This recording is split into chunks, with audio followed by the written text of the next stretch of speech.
कल तक हमने बात की थी while studying balance of payment and forex के बारे में कि भाई कैसे डिमांड सप्लाई इफेक्ट होती है फॉरेन एक्सचेंज की एंड कैसे हम अपना बैलेंस ऑफ पेमेंट वगैरह सेटल करते हैं। तो इसमें हमने तीन फंक्शंस की बात की थी। एक हमने ट्रांसफर फंक्शन की बात की थी कि भाई आपको डॉलर के बदले रुपी या रुपी के बदले डॉलर चाहिए तो वो कैसे होता है। यू गिव रुपीज, जो एक्सचेंज रेट होगा उतना डॉलर मिल जाएगा। यू गिव डॉलर, जो एक्सचेंज रेट होगा उतना रुपी मिल जाएगा। तो this was transfer function. Foreign country के कुछ लोग इंडिया में इन्वेस्ट करना चाहते हैं तो आपने उनसे पैसा ले लिया, उन्होंने आपको बोला कि हम आपसे इतना इंटरेस्ट लिया करेंगे एंड ऑल दैट, तो ये क्रेडिट फंक्शन हो गया। बट साथ ही साथ यहाँ पे एक फंक्शन और चलता है जिसको हम बोलते हैं स्पेक्यूलेटिव फंक्शन। अब सबसे बड़ी बात ये होती है कि many students are unable to understand कि ये स्पेक्यूलेटिव शब्द का मतलब क्या होता है। एक्चुअली स्पेक्यूलेशन का मतलब होता है to gamble upon a situation which is dependent upon chance, dependent upon chance. तो इसके लिए एक छोटा सा एग्जाम्पल पढ़ते हैं हम लोग, फिर उससे मैं आपको समझाऊंगा कि स्पेक्यूलेटिव फंक्शन काम कैसे करता है। टेक एन एग्जाम्पल कि यू आर एन इंडस्ट्रियलिस्ट, आप एक इंडस्ट्रियलिस्ट हैं और आपका नाम है मिस्टर एक्स, और आपने यूएस से एक मशीन को इंपोर्ट किया।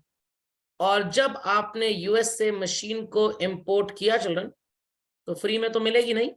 मान लेते हैं मशीन थी लेटेस्ट से कितने रुपए की, नहीं मैंने रुपए की पूछी आपसे, रुपए में नहीं पता मेरे को भी कितने की थी, $10,000 की थी। And this import was to be done on upcoming 25th of March 2023। आज डेट है 25th जनवरी 23, और हम मान लेते हैं that today $1 equals to ₹81। Is that okay? तो $10,000 की मशीन as of today आपको नजर आ रही है that it would cost how much children? 8,10,000 रुपी की पड़ेगी। बट आपको पेमेंट आज नहीं करना है, आपने आज ऑर्डर प्लेस किया है, 2 से 3 दिन के अंदर ये मशीन शिपमेंट के लिए रेडी होके शिप अथॉरिटीज को, शिपिंग कंपनी को दे दी जाएगी। शिप पे लोड होगी, 2-3 महीना लगेगा शिप को आने में, और एक्सपेक्टेड है कि 2 महीने बाद आ जाएगी शिप और आपको पेमेंट करना पड़ेगा। तो अब अगर पेमेंट करना पड़ेगा तो 27 मार्च को हम ये सोच रहे हैं that dollar price could be 89 rupees, could be 79 rupees, कुछ भी हो सकता है। अगर डॉलर का प्राइस 89 हो जाता है तो हमें ये मशीन 8,90,000 की पड़ेगी, और अगर 79 हो जाता है तो भाई बहुत बढ़िया है, हमें 7,90,000 की पड़ेगी। बट वी आर अनश्योर कि वो 89 होगा कि 79 होगा। तो बिजनेसमैन बेचारा डर गया, and today that is on 25th of January 23 went to the bank, gave Indian rupees 8,10,000 and in exchange possessed $10,000। और ये डॉलर उसने संभाल के अपने बैंक अकाउंट में ही रख दिया। घर लाके क्या करेगा, चोरी हो गया तो, दीमक लग गई तो, कागज का टुकड़ा ही तो है। अब उसने डिसीजन जो लिया बच्चों, इट्स अ वाइज डिसीजन और a foolish decision. Wise decision कैसे वाइज है भाई, जरा कोई बताना चाहेगा? ऐसे वाइज है सर, अगर आज उसने 8-10 ना खर्च किया होता और $10,000 ना लिए होते तो in future he could have got it for 8,90,000। तो मेरा क्वेश्चन आपसे काउंटर अटैक ये है, he could have got it even at for 790। Got it clear? But decision foolish ही है। क्यों? अगर आने वाले टाइम में उससे ठीक है ये 790 का मिल जाए, वो आज ना खरीदे, आप ये बोलना चाहते हैं, बट 89 का भी तो मिल सकता है, तो why to take risk? Sir आज उसने 8,10,000 का ले लिया तो उसे फायदा हो गया, क्योंकि देखिए आप भी अग्री कर रहे हैं कि कल को 89 का होगा तो भाई प्रॉब्लम दोनों तरफ है। If we do buy it today at 81 तो हमारा 8,10,000 रुपए ब्लॉक हो जाएगा, ये पैसा ब्लॉक हो जाएगा, जिसको अकाउंटेंसी की डेफिनेशन में बोलेंगे कि आपने अपनी थोड़ी सी वर्किंग कैपिटल को ब्लॉक कर दिया। This money could have been used till 25th March for doing other business activities. उससे कुछ कमा लेते हैं, 1,89,000 में मिलता, खरीद लेते, क्या फर्क पड़ता है। असर और बढ़ गया तो भाई एक तरफ खाई दूसरी तरफ गड्ढा, मरेंगे तो नहीं, मान लीजिए गड्ढे में गिरने में टांग तो टूट ही सकती है, तो नहीं खरीदते आज तो कल को हो सकता है 89 में मिले, और अगर आज खरीद लिया तो वर्किंग कैपिटल ब्लॉक हो गई। बहरहाल जो भी है, we are not interested in this. तो आज हम इस फॉरेन करेंसी को पोजेस करेंगे। This is known as spot market. What it is called as children? Spot market. वो ये मत समझिएगा कोल्ड ड्रिंक या गोल्ड स्पॉट, वो नहीं है। स्पॉट मार्केट का मतलब आज के आज आप रुपी के बदले क्या ले आए? डॉलर ले आए। बट कुछ दिमागदार लोगों ने एक लॉजिक अप्लाई किया। क्या लॉजिक अप्लाई किया? लॉजिक कुछ ऐसा अप्लाई किया कि ये जो पर्सन है mister x will enter into a contract with the bankers. Mister x जो है किसी बैंक के साथ एक सौदा कर लेते हैं। क्या सौदा कर लेते हैं? आई will be needing US dollars on or around 25th March 2023। Logic समझ में आ गया? बैंक कह रहा है okay we'll sell you, but rate आपको आज तय करना पड़ेगा। क्या रेट तय करना पड़ेगा? मिस्टर एक्स को क्या उम्मीद है ऑन द लॉसी साइड की 89 का हो जाएगा, ऑन द अदर साइड की ये 79 का हो जाएगा, और आज रेट कितना है? 81। तो मिस्टर एक्स ने बैंक के साथ अग्रीमेंट कर लिया, ठीक है मैं 84 रुपीज में आपसे $1 ले लूंगा, मेरे को चाहिए होंगे $10,000, मैं 84,000 आपको पे करूंगा 25 मार्च को। बैंक वाले क्या सोच रहे हैं? चलो बढ़िया, मुर्गा फंसा, 84 में डॉलर खरीदने को रेडी हो गया, क्योंकि बैंक की एक्सपेक्टेशन क्या है? डॉलर 79 पे हो जाएगा। एक्स की एक्सपेक्टेशन क्या है? तो एक्स बैंक को मुर्गा समझ रहा है, हमें लग रहा है 89 हो जाएगा, चलो मुर्गा फंसा जो 84 में डॉलर देने को तैयार हो गए। और बैंक वाले किसको मुर्गा समझ रहे हैं? एक्स को।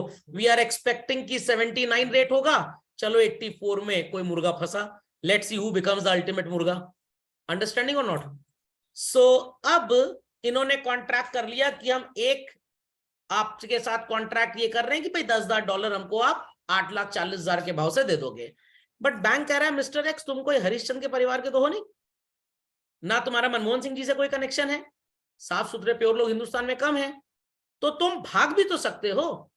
तो एक्स कहेगा मैं भाग सकता हूं तो आप क्या हरिश्चंद्र के परिवार से आए, आप भी तो भाग सकते हैं। तो भाई बातें हो गई।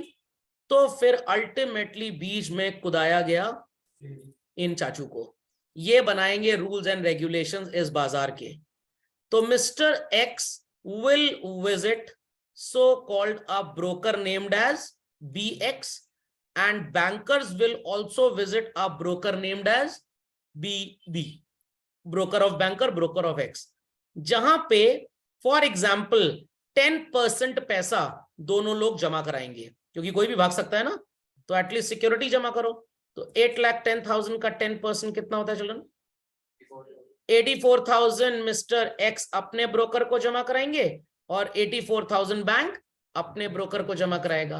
ये पैसा ब्रोकर्स की जेब में नहीं होगा, ये पैसा एक स्पेशल जगह पे रखा जाएगा जिसे बच्चों बोलते हैं clearing bank. What? And this account is maintained under the custody of what is called as National Securities Clearing Corporation Limited, जिसका अब नया नाम NCL हो गया है। लॉजिक समझ में आ गया? ये पैसा इनकी कस्टडी में रहेगा। अब वो दिन आ गया जिसका किस तरीके से इंतजार था? बेताबी से। बेसब्री स्पेलिंग बड़ी होती है, छोटे में काम चला लो, मीनिंग वही होता है। बेताबी से इंतजार था। दैट इज 25 मार्च 2023। वो हिंदी मूवीज में होता है ना, आफ्टर 2 months, तो वैसा ही। अब 3 कंडीशंस कुड टेक प्लेस, जिसमें से 2 कंडीशन मैं आपको बताऊंगा। अब बोलेंगे सर पैसे तो आपने तीनों के लिए थे। अरे दूसरी कंडीशन बेकार है, सबको आती है, कि भाई 25 मार्च को डॉलर उतने का ही है जितने में एग्रीमेंट किया गया था। तो बैंक वाले बाजार जाएंगे, डॉलर 84 के हिसाब से खरीदेंगे और मिस्टर एक्स को दे देंगे और एक्स से 8,40,000 रुपए ले लेंगे। किसी का कोई फायदा नुकसान नहीं हुआ। बट हो सकता है कि डॉलर का प्राइस यहां पे हो जाता 89 रुपी। कौन यहां पे बिना ढोल के भांगड़ा नाचेगा? Mister x. कितने में कॉन्ट्रैक्ट किया था खरीदने का? बाजार में कितने का हो गया? बैंक वाले जाएंगे मार्केट में 89 रुपी में खरीद के और एक्स को कितने में दे देंगे? 84 रुपीज में।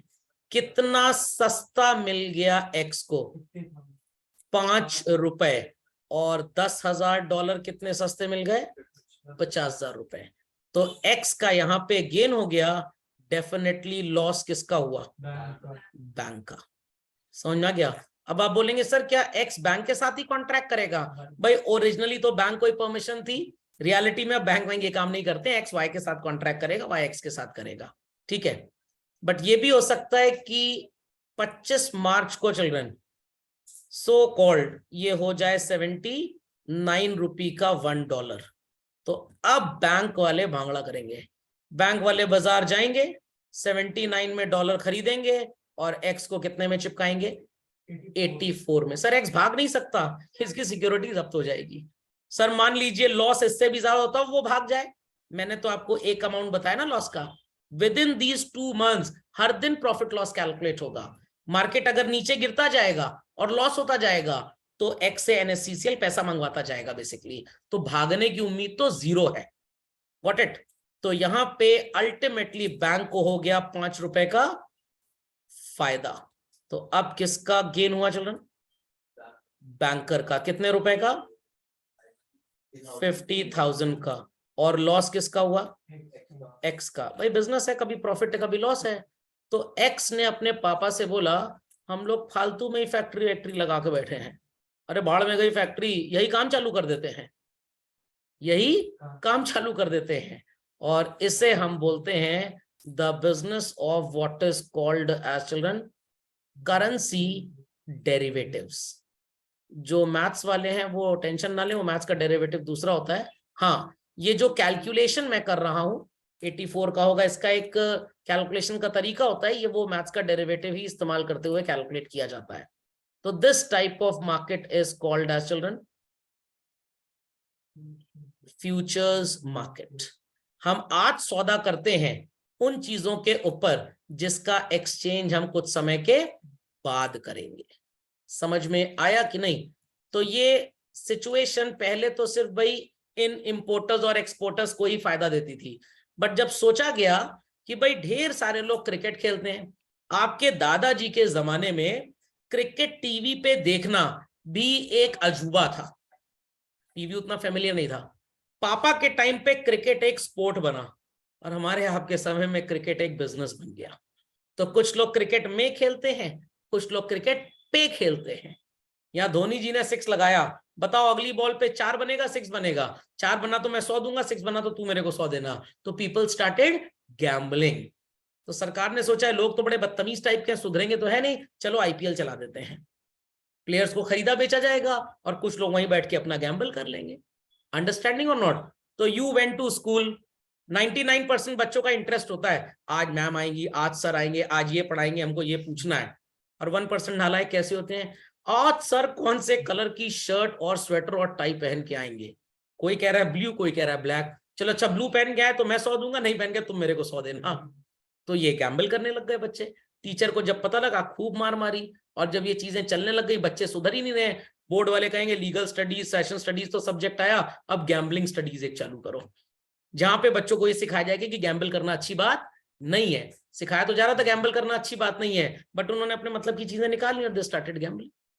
तो 2001 से पहले बच्चों, ये जो स्क्रीन पे मैं आपको समझा रहा हूं, अगर मैं आपको ये पढ़ाता तो मेरे को जेल में पहले डाल दिया जाता। उस समय इसको गैम्बलिंग माना गया था। आज ये दुनिया का सबसे बड़ा बिजनेस है चिल्ड्रन, करेंसी डेरिवेटिव्स का बिजनेस। अभी मैं आपको गूगल पे दिखाता हूं कि डेली करेंसी डेरिवेटिव्स का धंधा हमारे देश में कितने लाख करोड़ रुपए का होता है। तो people understood what is futures market? पक्का? तो प्लीज इसको छापोफाई कर लीजिए। इसी के साथ हमारा बीओपी एंड फॉरेक्स पूरी तरह से होता है समाप्त। बी कोई स्मॉल करेक्शन चिल्ड्रन, ये जरा एंटर की स्पेलिंग ठीक कर लीजिएगा।